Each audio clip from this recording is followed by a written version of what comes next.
Namaskar viewers, hello and welcome to Sansad TV. I am Tina Jha, you're watching Perspective. The Monsoon Session of Parliament is set to begin on the 18th of July, that's Monday. With 18 sittings, the session will continue till the 12th of August. Two important events, the election to the office of the President of India and the 16th Vice Presidential election will take place during this period. So while the presidential election will take place on the first day of the session and counting of votes on the 21st of July, the election to the office of Vice President will be held on the 6th of August. Talking about the legislative business, the Centre has listed 24 bills for introduction in the Monsoon Session of Parliament. What are some of the important bills listed by the government? What are the other issues expected to be raised in Parliament and other related aspects is what we will get perspectives on from distinguished panelists joining us on the programme. Pleased to welcome with me in the studio Mr. Mukesh Kaushik, he's a senior journalist, and joining us virtually is Mr. Ashok Tandon, senior journalist, and Mr. Akali Singh, political editor at Times of India. Thank you, gentlemen, for your time and welcome to Sansad TV. Mr. Singh, let me first begin the program with you. Before we begin talking about the important events during the monsoon session and the important bills, Lok Sabha Speaker Om Birla convened an all-party meeting on Saturday, 2 days ahead of the session. So although a customary meeting ahead of every session, but in the wake of the circulars issued by Lok Sabha Secretariat as well as the Rajya Sabha Secretariat to members of both houses, we're seeing a lot of furor among the opposition parties. So was that discussed during the all-party meeting? And what is, what are some of the other significant issues that were discussed during the all-party meeting ahead of the session?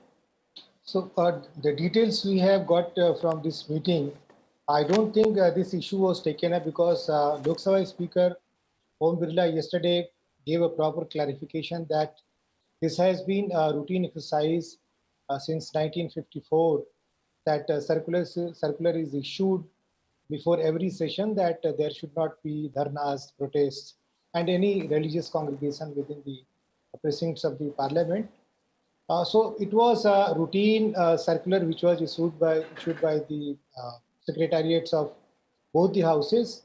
And I think most of the political parties, they also seemed to be convinced that whatever the speaker said was actually right. So this controversy, as far as I think, has come to an end because the offices of the parliament, they gave a detailed account of how these circulars are being issued from time to time. So I do not think this issue was taken up. Speaker gave details about the sittings and the businesses to be taken up, and also made a request that they should cooperate. In fact, yesterday there was a meeting of presiding officers in which they requested that there should be decorum, the house functioning should be uninterrupted. So this was another request, the major request which Mr. Birla made again today. And we should hope that House runs smoothly. Although we have seen past 1 week has already been quite stormy, so many allegations and counter-allegations have taken place. Like it started with the national emblem replica, which has been installed on this new parliament building floor, which was unveiled by the Prime Minister, and there was a controversy about size and shape of the three tigers. Then this list of unparliamentary words, which was published in this periodical, which is also an annual exercise, and that was followed by these so-called restrictions on dharnas. So we have already seen that controversies have started taking place, and we can expect that there might be another storming session because TMC has already announced that they are going to boycott all the all-party meetings today, which was convened by Mr. Birla. They have not taken part in that meeting, and even the all-party meeting which has been called by the government, they have decided not to participate in that. Absolutely. So we have initial indications of possibly another stormy session, but we should expect that government will succeed in doing business, which is very important. to run the government. Looks unlikely, Mr. Tandon, because, over the past 1 week, the manner in which, it's been building up all of these issues that Mr. Singh pointed out, especially the fact that the opposition has not taken kindly the booklet on the words and the expressions which will be considered unparliamentary, so its usage. And the opposition, of course, is all geared up to, sort of a lot of leaders have, in fact, on record stated that they will be breaking rules and they will sort of be testing as to what extent can the government go. So indicative of how, stormy could this session go in the future, in the weeks to come. But the fact that, one important aspect that I discussed with Mr. Singh, and he said, since 1954, the circulars have been issued periodically. Even under the UPA government, such circulars have been issued in the past, back in 2013-14. But there's already been furor on the social media, on television channels. There have been leaders of the opposition parties speaking, vehemently against these circulars issued by both secretariats. Why is the furor on these circulars, on these, on the booklet that supposedly all the state governments and also the previous UPA government have themselves been engaged in? Generally speaking, the monsoon session of Parliament is one session in which the government tries to clear legislative bills as much as possible. And the opposition, on the other hand, tries to raise issues of concern to it and to the opposition in general. But one thing which we have been noticing lapse in the Parliament session, previous sessions, is the floor unity of the opposition has been missing. And this time, the Congress party has taken the lead of calling an all-party opposition party meeting. But we see that most of the regional parties will not follow what the national opposition parties try to do. So therefore, a division or a divided opposition scenes are witnessed in this session. And I do hope, and I think even in the monsoon session, we will see a divided opposition. And the issues they have every right to raise. But the regional parties also try to raise their own issues. So therefore, the session will be stormy, but the government will, I think, will be able to clear most of the 24 legislations or the bills which it intends to introduce in this session, because a lot of time will be spent on the legislative business. So coming to the point of this list which has been announced, I want to share with you two anecdotes. One goes back to the Nehru's time, and Pandit Nehru once rebutting somebody's contention, used the word as fantastic nonsense. And there was furor in the House whether using the word fantastic nonsense is parliamentary or not. A lot of debate went to it. And finally, it was decided fantastic nonsense is parliamentary.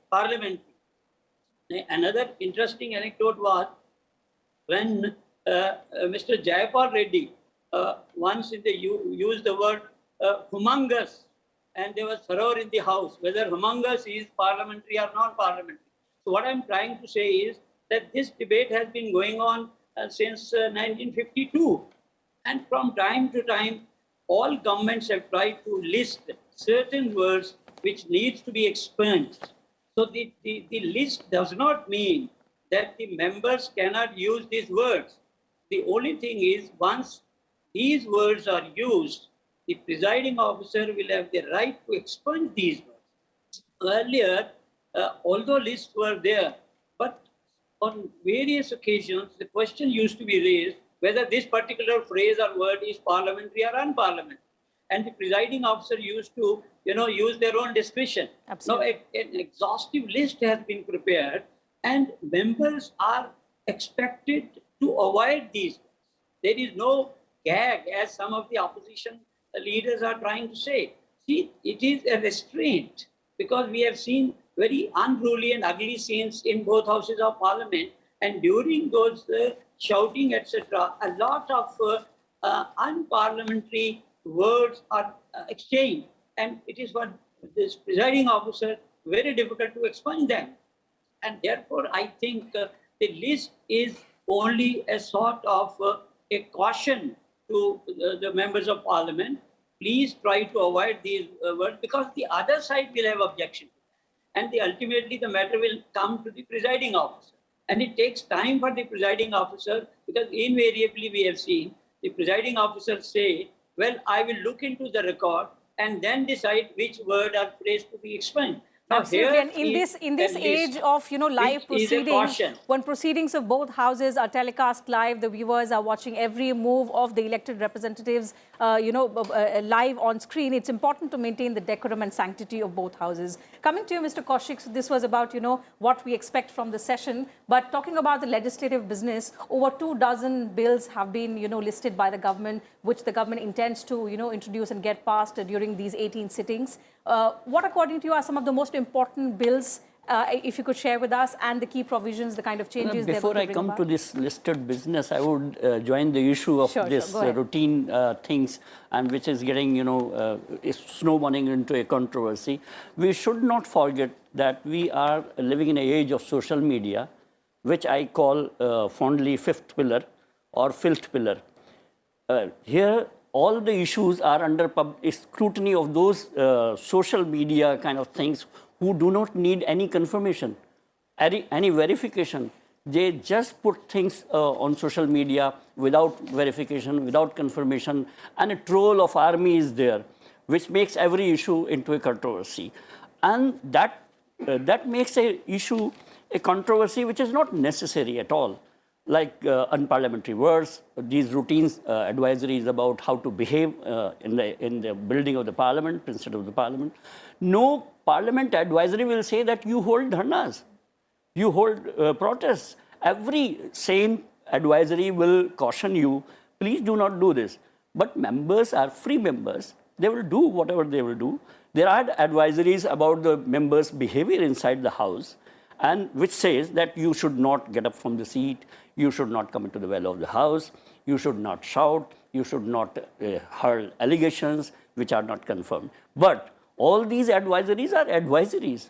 Members do exercise their right. They're not gag orders. Yeah, these are not gag orders. Yes. And I don't think that members are also seeing these advisories as gag orders. Only I think social media is taking like this. And the narrative that is being built that, such moves are anti-democratic and they are, scuttling the voice of the opposition, and that is what is concerning. No power on earth can scuttle democratic voice in India. The constitution is so robust, the parliamentary system is so robust that no power on earth can scuttle voice of opposition or voice of any member.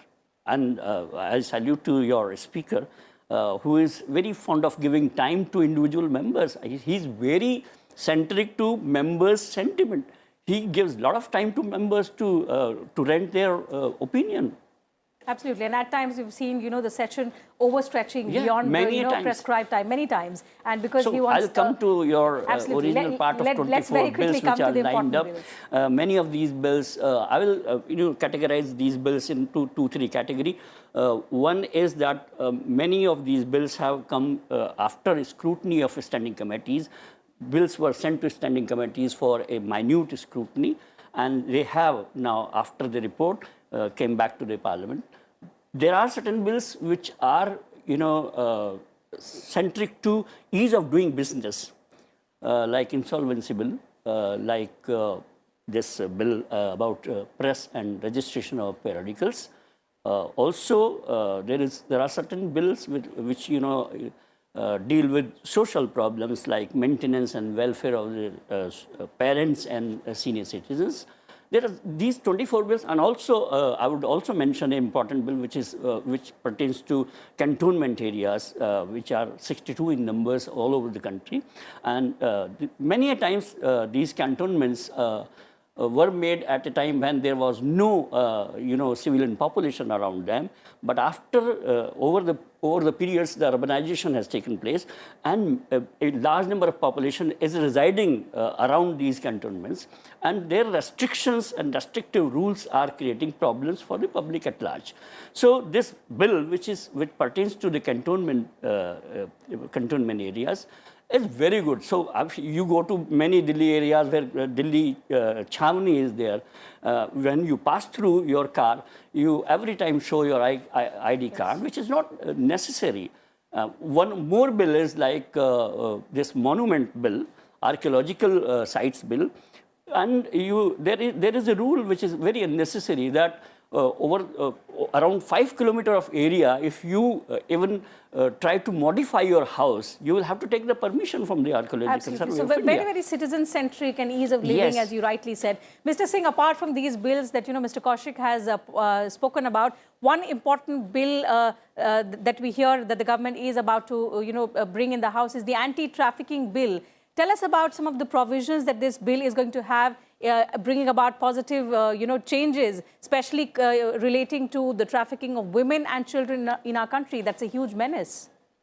Yeah, there has been a demand for this issue, this menace, and I think this is again a humanitarian bill, and we should expect that all political parties will unanimously think about passage of the bill. But another important bill, I think, was this press and registration of periodicals, which is also listed. I think this first time this parliament is going to take up this digital media and the norms to regularize, because the way this digital media has taken the space and the way it has become effective, it was a long time this demand was being made that there should be rules and regulations to ensure that the norms, the compliance of norms happens with digital mediums also of the media. So this is another important bill, and we should expect that we have been witnessing that so many issues have cropped up because of some irresponsible and no regulations for digital media. So this is also an important bill, and we should expect that in future, whatever has happened in past will be curtailed and controlled now. Okay, so this was about the legislative business and the bills that the government has listed to be introduced and tabled during the monsoon session of Parliament in both houses. Mr. Tandon, coming to the other two important events that we will see during this period of the monsoon session is, of course, the election to the office of the President and the Vice President of the country. So coming to the presidential candidates, the selection of the candidate by the BJP and, of course, the opposition unity that you were speaking about, so not standing by their candidate, but some of them also now, supporting the BJP candidate, Draupadi Murmu. So one candidate who belongs to the tribal community, on the other side, the other who claims that he has done more for the disadvantaged sections, the only fact that he's not been born into a tribal community. How is the race for this presidential, election going, and who do you think is pitched to win, who has the advantage over the other?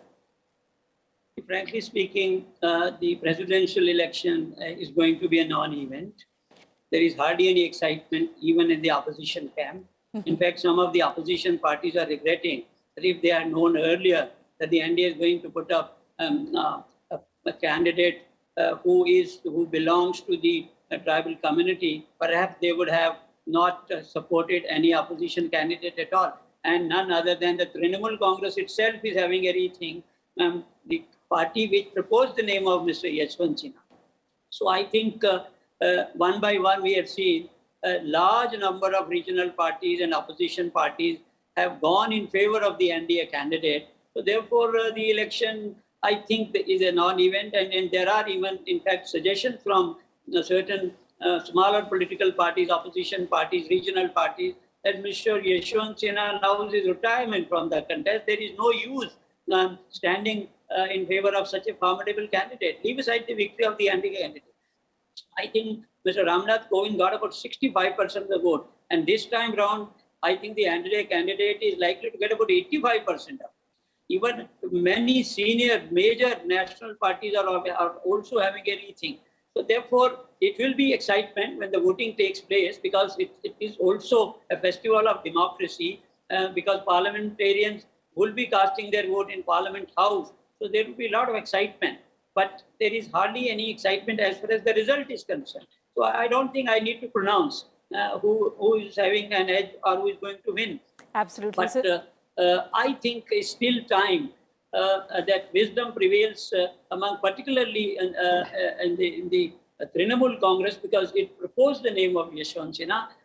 Maybe, I'm not sure, but I think the fight as it is token, and if wisdom prevails and Mr. Yashwant Sinha retires and let Try will be elected unopposed, I think will be a feather in the cap of Indian democracy, and all political parties, irrespective of the affiliation, whether she is a NDA candidate, it will be a victory of Indian democracy if she wins unanimously, uncontested. Absolutely. That is generally the feeling I have seen in the political circle, even among major political parties.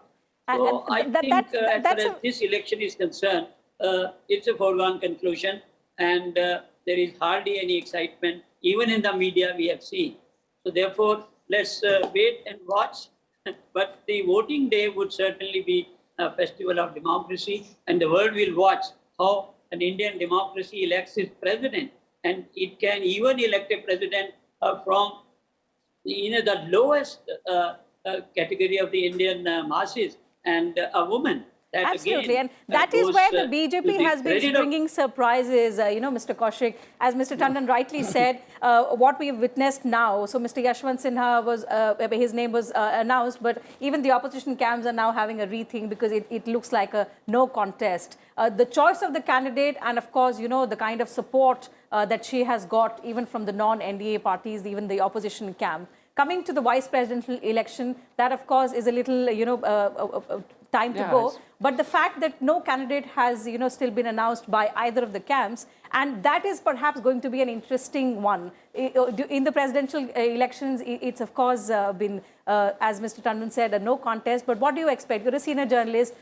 There are several names that are doing the rounds. I think it's a matter of great speculations that who would be our next vice president. As you have witnessed that we have been witnessing surprises so far as names are concerned. And we are also very curious that who would be and who should be our vice president. And I hope that the gaps and the cracks and divisions which presidential elections have created among opposition, vice presidential elections would, I think, fill these gaps, cracks, and opposition would try to unite on at least this issue. Okay. Secondly, I don't want to comment on the merit of the two candidates, but I would differ on one thing, that Yashwant Sinha should withdraw from the race. The point is, when two candidates have filed their nomination, the issue of consensus is over. Now there is election, and election is always not a bad exercise. There are elections where we see that candidates is so robust that he's going to win, but only winning is not the election all about.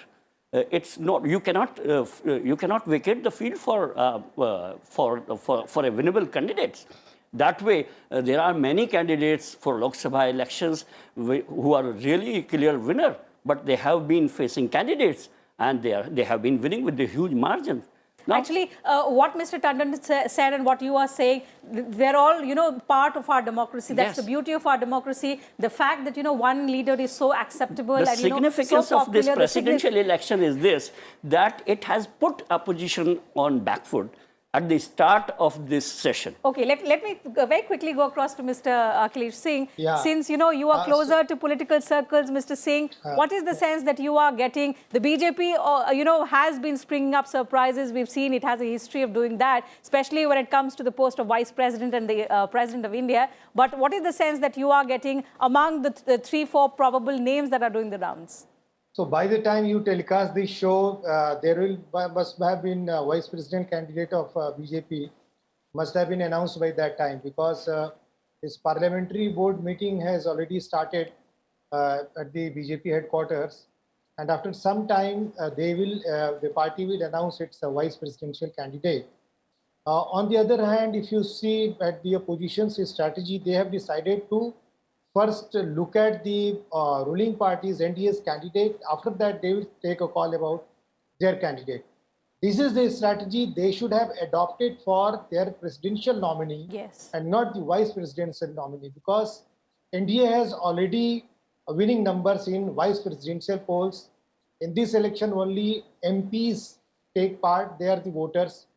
On the other hand, in presidential polls, MPs as well as MLAs, they are the part of this collegium. So, NDA was short by few votes, few percentage of votes. they had a better chance of giving a strong fight in presidential election after announcement of Draupadi Murmu as India's nominee. So many parties, like even JMM, which is part of Congress-led Congress supported government in Jharkhand, they have also decided to support Draupadi Murmu. Similarly, opposition non-aligned parties like BJT, YSRCP, they have also extended support. TDP has also extended support to Murmu. So, of course, if you go by the numbers, there is no contest. It's loud and clear. It's writing on the wall that Indian nominee Draupadi Murmu is going to win. But her candidature was announced only after opposition has announced its nominee, Mr. Yashwant Sinha. Now, opposition is waiting for BJP to announce its vice presidential candidate. After that, they will take a call. So I think this is again a kind of a strategic failure on their part, because what they had to do for a presidential election, now they are doing it. Absolutely. Because there is no contest as far as vice presidential election is concerned. Certainly. Of course, India had upper hand even in president's election, but here in vice presidential election, there is no contest. Okay, And Mr. Tandon, you wanted to add something, sir? Okay, Mr. Tandon? Yes, no, I was trying to comment why first time perhaps in the history of presidential election, the opposition announced its candidate first. Apparently, Trinamool Congress wanted to take the initiative to let the Congress down. In fact, normally the main opposition Congress would have taken the initiative, but just to prove that Trinamool Congress is now taking initiative as a leading opposition party, so they preempted the Congress and announced Mr. Yashwant Sinha, and now most of these parties are regretting, and they are saying that we should have waited for the NDA candidate, and Ms. Draupadi Murmu was going to be the candidate, would have perhaps not fielded an opposition candidate Absolutely. at all. So therefore, it is a major failure of the opposition, at least in having a floor strategy. Inside the parliament also we have seen the failure of the opposition. Outside also we have seen the failure of the opposition to put up a united fight. So that seems to be the reason. And Congress had no option but to support Yashwant Sinha, a person against whom they have been talking and fielding, a lot of allegations, etc. in the past. Absolutely. So it is this dampener that has put the opposition in a state of dilemma, and something that Mr. Singh was pointing out, it is now that they have, adopted this strategy of wait and watch. So once the NDA announces its vice presidential candidate, it is only then the opposition is going to make its move. So who the candidates are going to be for the vice presidential election is something that, only time will tell. Or perhaps, as Mr. Singh was saying, by the end of today, at least the NDA candidate will be known. And the election to the office of the vice president will take place, as I told you, on the 6th of August. And meanwhile, the first day of the session, which is the 18th of July, that's Monday, the election to the office of the president will take place. And the two presidential candidates, the NDA candidate is Draupadi Murmu and the opposition candidate is Mr. Yashwant Sinha. So the contest between these two and the counting of votes for the election to the office of the president is going to take place on the 21st of July. So we'll be getting you extensive coverage on Sansad TV of elections to both offices of the president and the vice president on these respective dates. Do tune in to our channel, and for now, I'll have to wind up the discussion. Time is running out. I would like to thank all the guests for joining us on the program today and sharing your thoughts, your views with us and our viewers. Absolute pleasure to have you on the show with us and share your views. Thank you, viewers, to you as well for your time. See you again same time on Monday now. Until then, take care of yourselves and keep watching Sansad TV.